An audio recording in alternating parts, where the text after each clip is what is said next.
Would you trust the government to help you find love? Well, that's what Tokyo City Hall is hoping for with their new dating app, Tokyo Futari Story. Makers of the app want to make it easier for singles to become a couple, or futari, which means two people. There's There's a situation that people want to get married but don't want to bother with romance and want to skip it. The demand of finding a marriage partner is increasing, especially in Tokyo.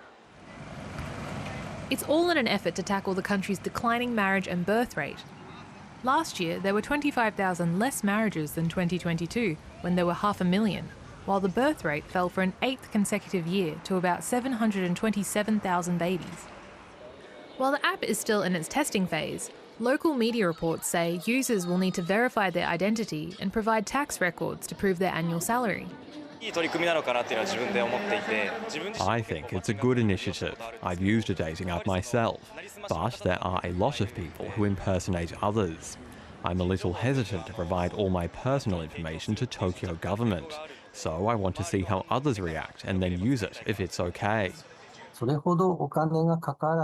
People who sign up for these apps don't have to spend much money, and they feel safe knowing that strange people won't be included, as the registration requires a certificate of single status, so there's a sense of security.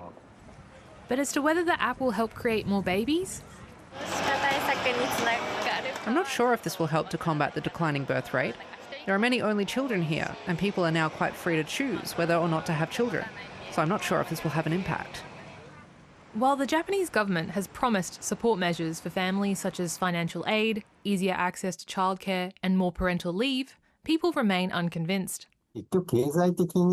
In the end, the main reason for low marriage and birth rates is that people want to raise their children in a good economic environment, and they don't give birth or get married unless those conditions are met. The app is scheduled to be launched for Tokyo singles later this year, but the good economic environment could take a bit longer. Madison Watt, ABC News.